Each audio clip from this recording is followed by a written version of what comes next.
Dan suatu ketika di akhir zaman nanti itu yang meleburkan adalah api juga. Kan sifatnya siwa yang meleburkan. Kan dewa siwa itu kan dewa pelebur. Mula di pewayangan itu diceritakan senjatane Batara Guru ya siwa itu kan. Senjatane guntur angin, guntur geni. Badai. Guntur lah badai Mas. Guntur angin, guntur geni. Lah, kiamat terakhir nanti terjadinya karena badai matahari, Mas. Api yang terbawa oleh angin seperti badai. Suriat entek, Mas. Itu kiamat terakhir akan terjadi seperti itu. Makanya di wayang sudah dijelaskan adalah Siwa itu menghukum titah yang salah atau titah yang berani, dia mengeluarkan jurusnya yang namanya guntur angin guntur geni. Itu badai. Sebenarnya bumi ini tak suka kuwi Mas. Badai. Iya, nek basa Jawa ini guntur angin guntur geni. Mula sifatnya siwa itu ada dua, pelebur dan penyempurna. Makanya dalam kisah wayang itu yang bisa menaikkan ke surga adalah yang bisa menyempurnakan titah adalah siwa itu tadi. Tapi jika dia juga bisa meleburkan, mulai diarani nggon wayang itu kan kawah condro di muka, dilebokke ning neraka. Tuh. Nah, sempurna itu apa Mas? Itu bisa rohnya. Kalau moksa itu sudah hanya roh tapi rogo.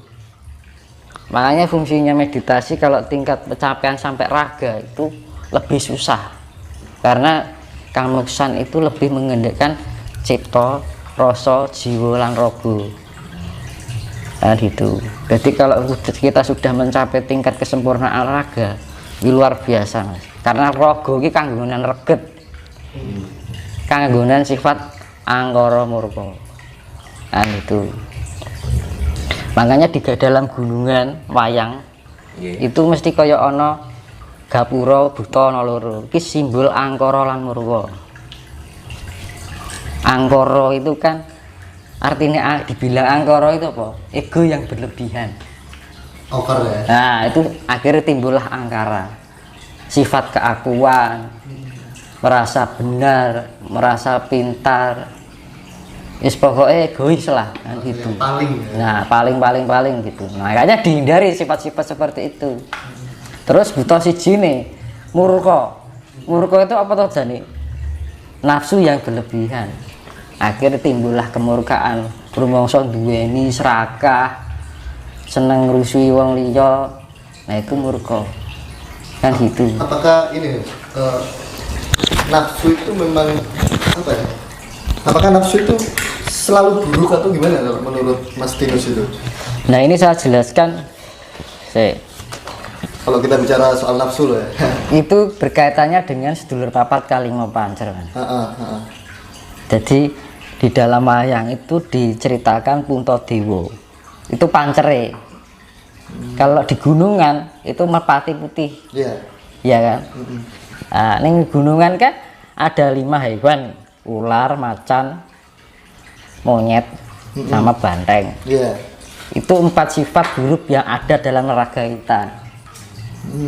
Lah sifatnya saka gawan saka darah iki lho Mas. Banyu abang iki lho, kuwi nggawa sifat 4 karakter dunia, keduniawian kan ngono lho. Sifat atau nafsu? Sifat. Itu nafsu. Ya sifat gambaran sifat alamiah yang ada dalam raga. Makanya anak raga iki kudu disempurnake, sing iso nyempurnake apa sukma. Murah pengen iso dadi nemoni sukma kudu goleki guru sejati apa jati dirinya. Nek ora iso ketemu jati dirinya dhewe, kita nggak akan bisa menemukan namanya sejatinya hidup. Itu dari penjabaran dari nafsu tadi ya. Nah, nafsu makanya kan dibilang pancer ini tengah loh Mas. Orang yang pinggir, orang yang ngarep, orang yang dhuwur, orang yang isor, orang yang dhuwur, orang yang tengah. Berarti sifatnya penyeimbang. Kabeh nek kekakean ora apik, nek kekurangan ya ora apik. Ya. Ego, kita kalau kelebihan dadine angkara, egois. Eneke Wah, ora apik lah ngene. Nek Intinya- kekurangan ego, eneke wonge lemah, eneke mung tidak. Jadi diambil sisi tengahnya adalah kebijaksanaan.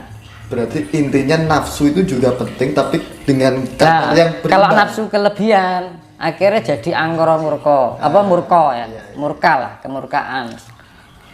Punya keinginan, nggak terus menungso kan nek mung kurang terus goleki anuan gitu loh. Nek mung kurang. Nek kekurangan sifat nafsu kok urip kok ora di pengarep-arep ora di tujuan hidup kan gitu. Dadi jupuk tengahe. Sifat asih. Temune kan ngono teman. Terus untuk menjadikan nafsu itu bisa balance atau seimbang itu seperti apa mas? Apa namanya? Lah itu kan makanya kan fungsinya spiritual kan ning ngono to Mas. Kita mencari rileks, Relax ya. ketenangan, kedamaian. Ketika kita sudah menemukan itu kita akan balance. Kita seimbang, lebih bisa mengontrol diri. Jadi kita meningkatkan tingkat kesadaran. Dhewe nek arep nglakoni salah ki kaya sadar, oh iya ya, aku ki kleru ya. Nah, itu yang namanya sadar. Berarti Mawas diri. berarti pada dasarnya semua orang itu punya kesadaran, baik itu dilakukan secara sengaja dan tidak sengaja, kesadaran itu berarti ada mas. Jadi kesadaran itu untuk memahami bawah sadar. Jadi Dewi kadang-kadang ngelakoni sesuatu kesalahan yang di bawah sadar kita. Dewi rakroso nek ade nglakoni salah lagi loh. Nah untuk tujuan spiritual kita biar bisa memahami itu dari ketidaktahuan itu menjadi tahu. Karena makanya kan wong Jawa itu kan ngajar kita belajar dari ketidaktahuan. Akhirnya jadi ngerti. Ya. Nah itu yang namanya kesadaran. Jadi kalau kita sudah menyadari itu kita bisa menyeimbangkan antara. Jadi ning Jawa ki ora ono dalam etika Jawa itu nggak ada sifat salah atau benar. Tapi orang Jawa itu memandangnya bahwa segala sesuatu berdasar ketidaktahuan kan gitu. Jadi orang nek wong Jawa ki nek enek wong lakoni salah dianggap wong urung ngerti. Gitu. Jadi memang karena jadi orang nek wong salah beda nek wong saiki oke nek wong salah disalah-salahke kan. Nek wong Jawa dalam etika Jawa yang sebenarnya orang yang benar-benar memahami Jawa kita memandangnya beda. Ya mungkin kono urung ngerti apa sing dilakoni kan gitu. Jadi nggak ada unsur menyalahkan gitu. Karena apa? Tingkat spiritual itu nggak ada sifat nyalahke, merendahkan kan gitu. Makanya belajarlah merendah sampai tak ada ya seorang pun yang bisa merendahkanmu. Ya. Belajar mengalah sampai tidak seorang pun bisa menyalahkanmu kan gitu. Jadi tidak ada kebenaran jika masih mau menyalahkan. Tidak ada yang ditinggikan jika masih mau merendahkan. Jadi sifat iki momo Jawa niki dadi padang sing ora mblerengi, dadi santosa sing ora medeni. Dadi bener ning tanpa nyalahke. Ngono lho. Kalau misalnya Dadi landhep ning sing ora nglarani. Dadi lancip sing ora natoni. salah itu perlu membenarkan apa enggak? Gimana? Kalau ada orang yang salah. Menasihati betul dengan membenarkan. Menasihati itu sifatnya sharing, kita memberikan masukan tapi tidak ada unsur paksaan. Nenek bener kan wih ini nggak boleh karena kadang-kadang kita juga melalui salah gitu. Benar. Adewe nek wih ini adewe kadang misalkan ya koyo ning dalan wah kayak ngubit cahayaan kenumpak kendaraan nyayaan, kadang-kadang kita sendiri juga seperti itu. Iya. Kan gitu. Itu yang fungsinya kita mawas karena tingkat kualitas diri itu pertama adalah nanding sariro. Nanding sariro ki wonge banding-bandingi wong liya. Kae ngene, aku ngene, kae ngene. Ngono. Itu nanding sariro. Kedua, itu ngukur sariro. Ngukur sariro iki aku sakmini kono sakmini, nah itu ngukur sarira. Ya kan? Tingkat ketiga itu tepo sarira. Tepo sarira itu kita lebih memahami orang lain. Kan gitu loh. Kita berusaha untuk memahami orang lain. Itu tingkat lebih atas lagi. Terus tingkat yang keempat, tahap yang keempat, mawas diri.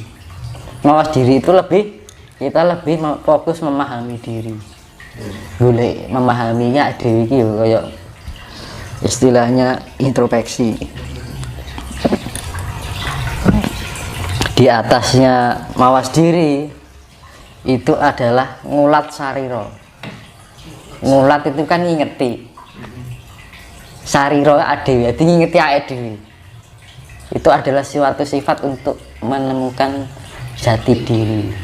Nah, ini berarti nek wis iso ngulat sarira iki tahap yang paling atas. Jadi nek wong jik gelem kadang kan sing tingkat paling bawah itu kan nanding sarira. Nek jik gelem nanding sarira berarti kualitasnya jik paling rendah. nah itu kualitasnya orang, semua orang bukan hanya spiritualitas ya, kualitasnya orang terletak pada di situ. Ini namanya kualitas diri. Mula diarani